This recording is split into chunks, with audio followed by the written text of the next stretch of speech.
Come on into the library. It's a place where I love to be. Look in a book, here's a story for you. Who makes stories when the day is through? Who makes stories when the day is through? Story makers, working through the night till the rising sun. Story makers, stories are fabulous, stories are fun. Milton Wordsworth, Shelley and Jackson, working through the night till the rising sun. Story makers, stories are fabulous, stories are fun. Come and be a story maker.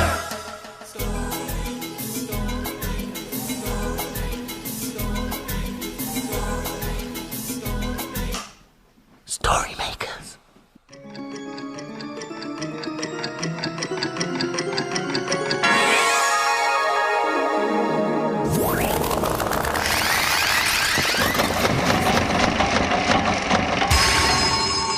Story makers. It's midnight. Hello. has everybody gone?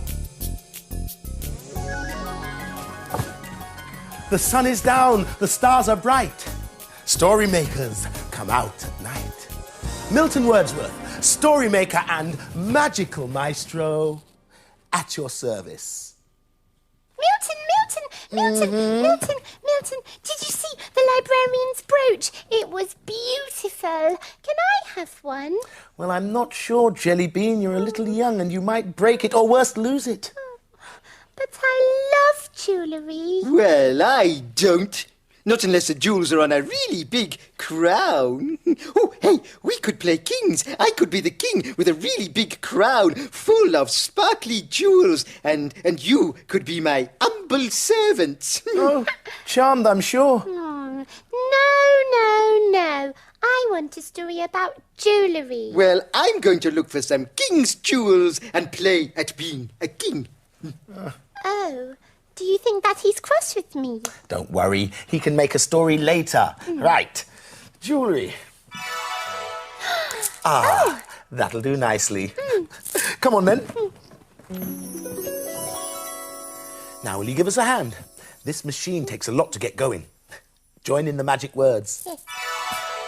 Imagine a story.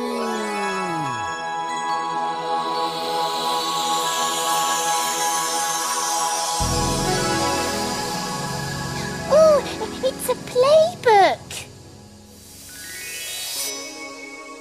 Kings and Queens.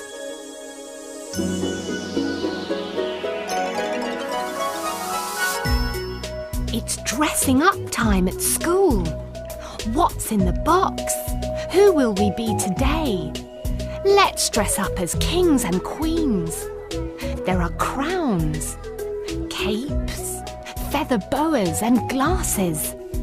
But the jewellery box is empty. Let's make some very special jewels.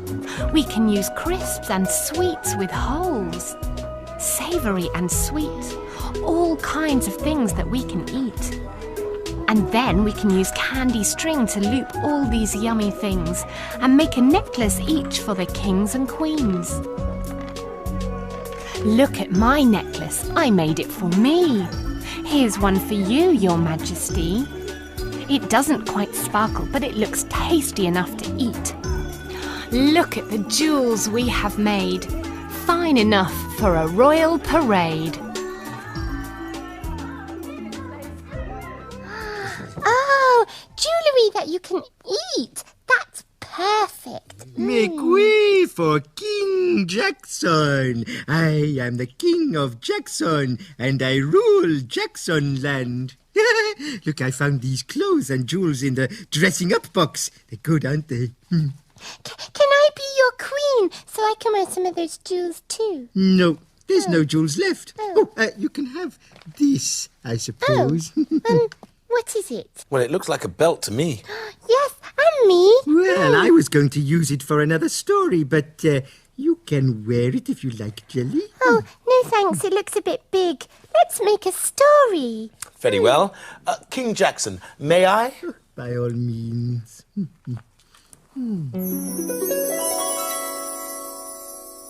In it goes. Now, are you ready with the magic words? You know what to do? Imagine, imagine, imagine a story.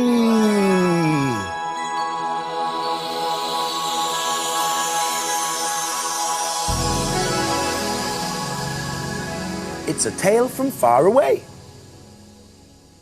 And it's called The King's Belt. One morning, Rabbit found a tasty carrot in the king's garden. She took great care to eat it quietly, because nearby lay a sleeping cobra. The rabbit was so busy eating the carrot and watching the cobra that she did not notice the tiger creep up behind her.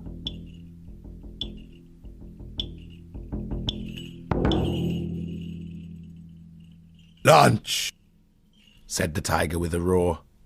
"It's true, you have caught me, but if you eat me, the king will be very angry with you, and you know what that means." "Really?" replied the tiger. "Tell me why." "You see," said the clever rabbit, "a herd of elephants passed by and trampled all over the king's favorite flowers. The king found me here when he arrived and blamed me. As a punishment, he left me his precious magical belt to guard over." "Where is this belt?" asked the tiger. "Over here," replied the rabbit, pointing to the sleeping snake. When the tiger saw the belt, he wanted it for himself. "This belt is magical, you say?" "The most magical belt in the world," said the clever rabbit. "Sometimes it can move all by itself."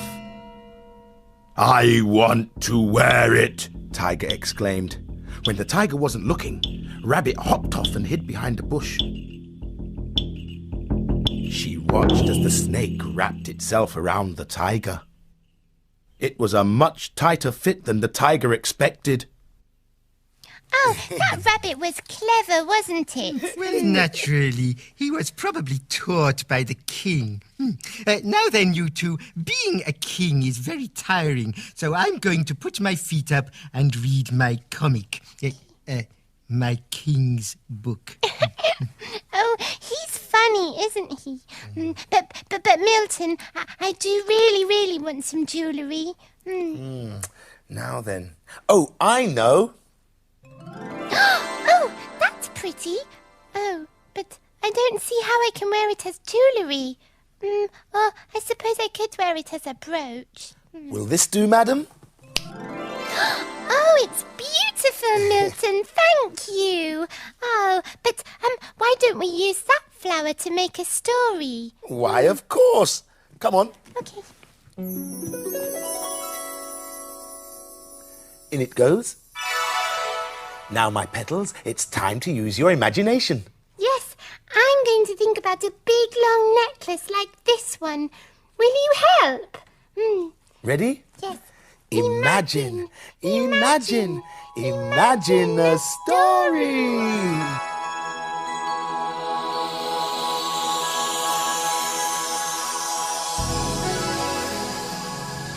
It worked! It's a blue cow story. Correct.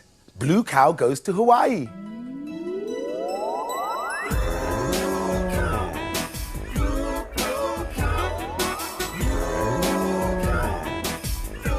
In a field not so far away from you is a herd of cows grazing quietly. They munch and chew on the lush green grass and are just like any other cows you could find. But one of the cows is different from the rest. Blue Cow wonders what on earth is out there in the big wide world beyond her field. One day, Blue Cow was looking at the flowers. I wonder what it would be like to wear flowers.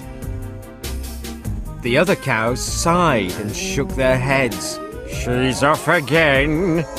I wonder, said Blue Cow. Well, I'll never know unless I go. So Blue Cow caught the bus that stops beside her field. I'd like a ticket to a place where I can wear flowers, please. There you go, madam. Hold very tight. And they set off for Hawaii.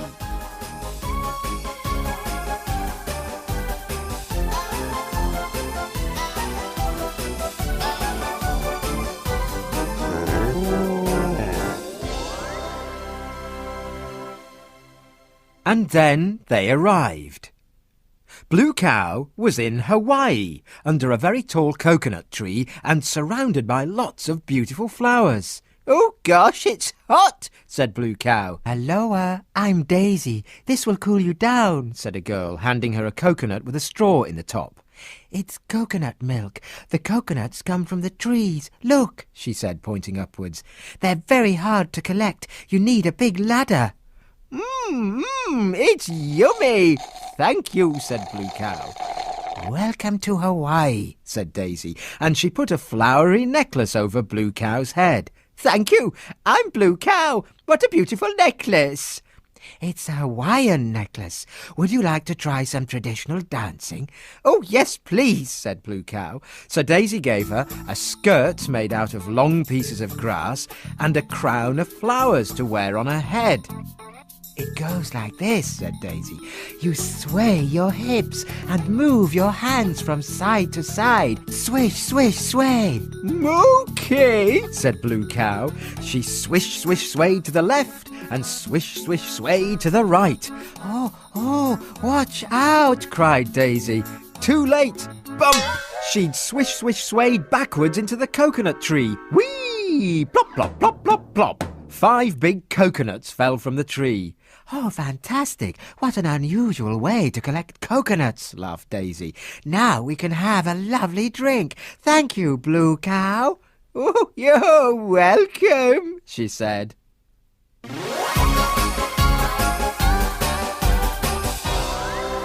You'll never guess where I've been. Where have you been? I've been to Hawaii, where I swish, swish, sway. Everyone knows cows can't go to Hawaii. But we know they can, don't we? King Jackson, how was your rest? Oh, very nice, thank you. I'm still a bit sleepy, but I did enjoy being king. I'm just glad that you're back to Jackson now. Oh, look, it's almost day. Oh, it's time that the story makers were hidden away. The dawn is upon us. The morning is nigh. We've made our stories, and we bid you goodbye. Bye-bye.